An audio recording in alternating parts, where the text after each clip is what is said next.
Hi, Dr. Fox, licensed psychologist in the state of Texas, an expert in the area of personality disorders. And in this video, we're going to identify your toxic traits, but also those positive and neutral traits that you possess. Doing this will help you increase insight into your personality, and we'll also talk about what you can do to accentuate those positive traits and lessen those negative ones. So please stay with me. Let's check it out. Please like, share, and subscribe. I also have another channel if you're interested as well. Also talks about psychological topics that also deals with like optimism and ways to change your life in a positive way. So check it out. You might like it. So let's get into toxic traits. So when you look at yourself, do you see more than just toxic traits? If you're along the BPD spectrum or even the NPD spectrum sometimes, is that you're likely to spend more time on the toxicity of your personality than on the positive or neutral traits that you possess.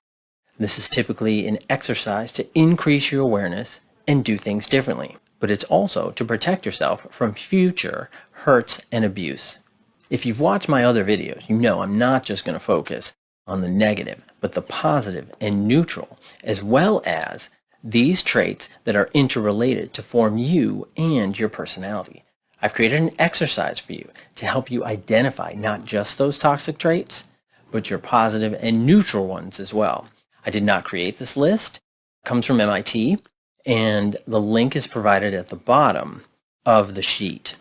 Now, I did adjust the list. I added some traits that are directly related to personality disorders that were missing from there, so these are bolded throughout the list.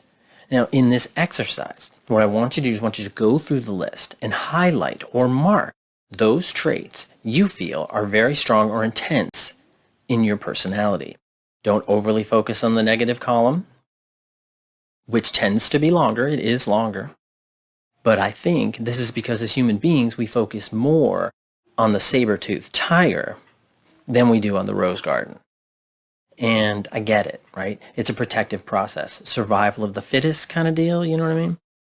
But after you've marked those traits, right, in all three of those columns, ask yourself, how are these exhibited and with whom? It's very common for a lot of us to exhibit different traits in different situations with different people.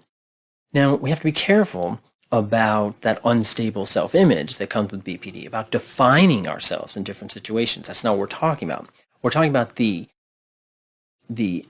exhibition, the display of certain traits with certain people, okay, or in certain situations. You may behave differently at work than you do at home with your significant other, and that's good. That's adjusting your behavior based upon the environment that you're in. It's very positive. It's very adaptive. Now, let's get back to the exercise, right, which is after you've marked those traits, right, in all three columns, not just all negative columns. Now let's think, is this a strong trait? If it's considered a strong trait, it's expressed in multiple situations with multiple people. And those with personality disorders, a lot of times they have these maladaptive traits, which then are followed or reinforced by maladaptive beliefs, behaviors, and patterns. And these are across situations, right? They can be with your significant other. They can then be with your boss. They can be with your friends. And these same traits tend to be exhibited across many different environments with many different people. Those are those strong traits, okay? So we want to be aware of those, but don't just focus on the negative. Look at all three columns. Now, the link to the exercise is in the comment section, right, for this video. So if you want to go check it out, that's great, but I have a little more that I want to talk about on what to do with it. Now, ask yourself, how are your positive traits exhibited? Now, if you had trouble identifying your positive traits, I want you to find 3 traits you'd like to see in yourself, and then think of ways you can incorporate those traits into your everyday functioning. The incorporation should include thinking and behaving. Use imagery to see yourself acting in ways that support that positive trait. One method, for example, is if you want to accentuate your agreeableness, right? And that's awesome. It's one of the big 5 personality traits. So to accentuate your agreeableness, first ask yourself, what would make me more agreeable? You want to encourage yourself to see alternative viewpoints. Say to yourself, how does she or he see this? Look from the other perspective, right? Add empathy. What's another way to see this? Add another condition to evaluate and make judgments on different situations other than just seeing it perhaps in a singular manner. You want to broaden your perspective, looking from different vantage points. That gives you options. Sometimes it can feel overwhelming, but it's important to look for those different options, which then gives you the power of choice. And that's what you want to do. Now, also to accentuate your agreeableness, right? Ask yourself, what can I do to help this person in their endeavor, in their goal, to get their needs met? And that's really important too. It's not about self-sacrificing yourself. It's about how can you help someone else achieve that goal.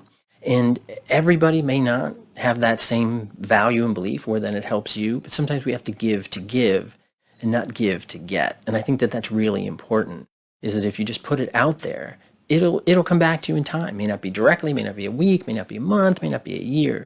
But I do genuinely believe that if we put positive out there, positive will circle back around and come to us. So that's part of that agreeableness. How can you help this person, right? How can you be more agreeable? How can you connect to these folks more, right? How can you see from different perspectives?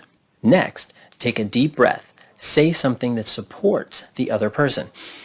I think it's important, right, that we take that deep breath. It helps us slow down. It helps us refocus, right? And you want to resist the urge to go on the defensive and lower your guard, right? Because a lot of times folks with BPD in particular, as well as with NPD, is that they're very quick to throw up those walls of defense. They're very quick to, have that pushback kind of resistance, especially if the view is different from your own. And that's very common, because what happens is, probably through your experience, is that you expected things to go one way, they didn't, and then you were shamed, guilted, made to feel less than in different circumstances so that the other person's need could get met.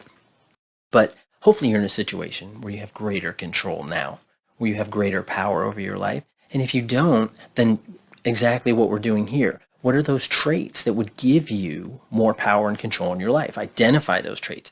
Use that visualization and see yourself doing this. Challenge yourself to move from a me focus to a we focus. This does not mean the other person does what you want. You got to remember that, right? It means being flexible in a variety of situations. This is hard for those with BPD and NPD as well, due to splitting, right? Which I have videos on splitting that you can check out to learn more about how to push back on that tendency to split those situations, on how you see yourself, on how you see others in the extreme, those black and white extremes, okay? And not in that helpful, powerful shade of gray. Lastly, right, that deep breath. You also, as I mentioned, is to give, don't give to get. Do to do, don't do to hold over them, or so they'll do something for you. All these things help you lessen your agreeableness, right? They go against this personality trait that we were using as an example, right? For you to accentuate. How can you accentuate, expand on this, and you incorporate it every day? You incorporate these positive traits into how you see yourself and how you see the world. And your BPD is going to push back on that.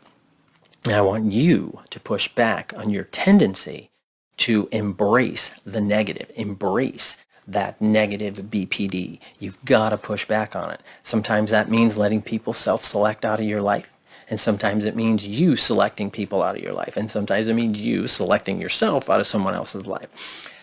Hard to do, and it can be really challenging. And that's where a mental health provider can help you do this.